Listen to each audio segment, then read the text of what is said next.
Bom, isso aqui é só mais uma terça-feira na televisão brasileira, né?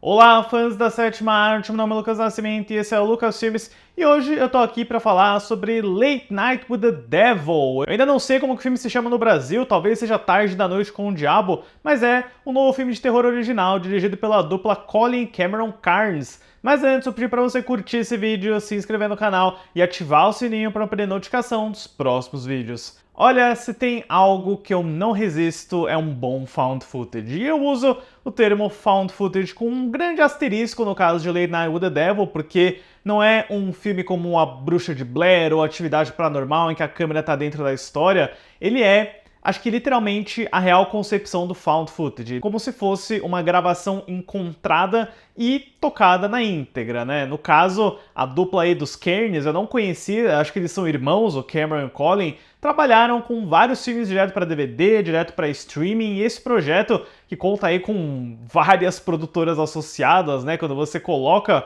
o Late Night with the Devil, você tem quase 2 minutos de logos de produtora, então muita gente se juntou para fazer esse projeto dar certo, para tirar do papel. Eu não tenho números de orçamento, mas não deve ser um valor muito alto, ele deve ser inferior a 10 milhões de dólares, não tem nenhum grande astro, não tem nada de muito elaborado assim. Então é um verdadeiro milagre que um filme desse tenha saído, ele tem a IFC Filmes dos Estados Unidos como distribuidora e ele acabou indo para o catálogo da plataforma de streaming do Shudder, que costuma exibir bastante terror original, né? Esse é um serviço de streaming que eu adoraria que estivesse disponível oficialmente no Brasil. Mas o Late Night with the Devil parte aí de uma ideia original, onde eles estavam bem fascinados por essa cultura de como os late nights, esses programas de TV noturnos dos anos 70 costumavam ser um pouquinho edgy, costumavam cruzar algumas barreiras, e a gente vê isso todo dia quando a gente liga a TV aqui no Brasil, né? Aliado isso a uma história de terror, a uma ambientação de época, eles conseguem o David Dastmalchian como protagonista, e você provavelmente viu ele em diversos filmes em papéis menores, como Batman, o Cavaleiro das Trevas, o Duna, o Esquadrão Suicida do James Gunn. David Dastmalchian é um dos caras que mais trabalha na indústria de Hollywood, e esse é o primeiro grande papel protagonista dele. Eu acho isso muito bacana, e eu fiquei sabendo desse filme de uma forma muito incomum, porque eu sigo o Mike Flanagan no Letterboxd, o diretor do Dr. Sono, das séries Na Maldição da Residência Hill, da Mansão Bly, e ele tinha escrito uma review sobre esse filme, porque ele viu num festival, e eu fiquei bem curioso pela premissa, mas especialmente pelo pôster. Esse pôster desenhado, né, com essa estética de ilustração dos anos 70 e 80, com essa fonte, com essa premissa, eu fiquei completamente a fim de ver o filme. Então a lição aqui: nunca subestimem o valor de um bom pôster. Um pôster com uma imagem icônica, com um trabalho gráfico interessante, ainda pode ser a única coisa que te deixa interessado no filme. Você não precisa saber mais nada além da premissa do pôster. Então é de fato uma arte muito subestimada. O filme chegou nos Estados Unidos nesse ano, ele fez uma boa exibição nos cinemas, e no Brasil ele vai chegar pela Diamond Filmes, eu não sei quando ainda, parece que a última notícia que eu tive é que chegaria só em setembro, o que pra mim é um atraso injustificável. Não tem como deixar um filme desse tanto tempo separado da estreia oficial, até porque ele já está disponível nas locadoras há um tempo. Então, já que vocês pediram, né, eu fiz uma votação aqui no canal, eu assisti e vou falar sobre Late Night with the Devil, que era um dos filmes que eu mais queria ver esse ano, e felizmente ele não me decepcionou e conseguiu me surpreender um pouco mais. A história do filme acompanha a gravação perdida de um episódio do programa Night Owls, apresentado pelo carismático Jack Delroy, vivido por David Dastmalchian. No episódio em questão, Jack traz como convidado uma garota que afirma estar possuída por um demônio e almeja conseguir uma entrevista ao vivo. O que você espera de um filme chamado Late Night with the Devil? Exatamente isso, um programa de televisão com a presença do diabo, né, por assim dizer. Eu acho que o tipo de narrativa que os Carries, eu não sei como é que se pronuncia, se é Carries, eu nunca tinha ouvido falar deles, mas agora eu vou prestar atenção.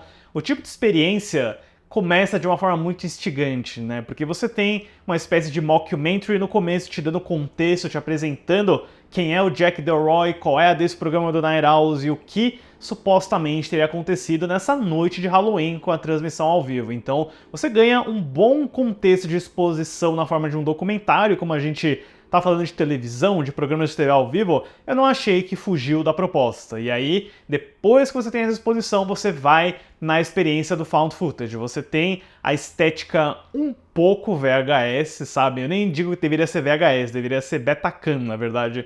O filme, ele fica bem no meio, assim, do que ele pode fazer para representar uma câmera antiga dos anos 70 para um público moderno geração Z, sabe? Eu sinto que se você quisesse fazer mais fiel à estética dos anos 70, você poderia, mas ao mesmo tempo eu sinto que isso afastaria alguns investidores, né? Eu pensaria que as pessoas forem assistir, ainda mais o pessoal mais jovem, nossa, por que tem essa cara, por que tem esse visual, por que tá tudo com ruído, com o som zoado? Então eu acho que o Late Night with the Devil ele fica bem no meio, assim, na forma como ele reconstrói a época, né? Pelos efeitos sonoros em especial, pela linguagem de câmera que eles adotam na programação ao vivo, é uma boa reconstrução. Eu sinto que poderia ter ido um pouquinho mais longe, mas eu também entendo as limitações, né? Você só pode ir tão sujo, tão danificado até certo ponto antes de afastar o público. Mas, no geral, é o tipo de experiência que eu fiquei completamente grudado na tela. Você tá acompanhando aquele realismo, né? Aquela energia de um programa de TV, como se aquilo fosse de verdade. O David Dasmalchian tá extremamente carismático. Eu nunca vi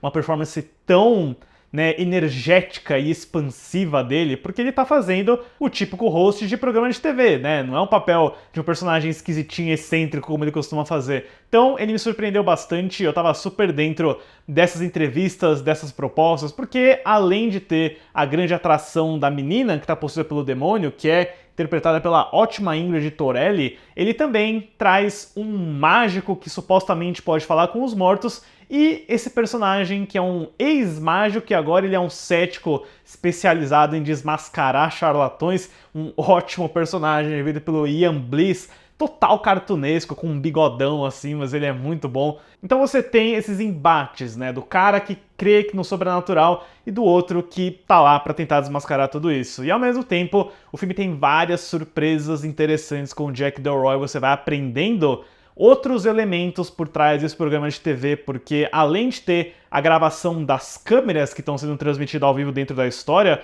toda vez que o filme corta para os comerciais, você acompanha uma espécie de câmera na mão, quase como se fosse uma Super 8, assim, indo nos bastidores, no backstage, aí você começa a ouvir algumas conversas, você vê personagens conspirando, você descobre coisas assustadoras e a experiência só fica mais intensa, mais rica. Não é um filme longo, ele tem tipo 1h40, e eu sinto que nenhum segundo é desperdiçado, porque quando o Late Night with the Devil começa a chegar para cumprir a sua proposta, né, ou beleza, você quer ver uma tarde da noite com o diabo, aí a gente tem algo muito, muito interessante. Eu acho que a condução dos scares, do terror, da atmosfera e dos efeitos práticos, eu reparei que tem uma espécie de maquiagem e até animatrônico.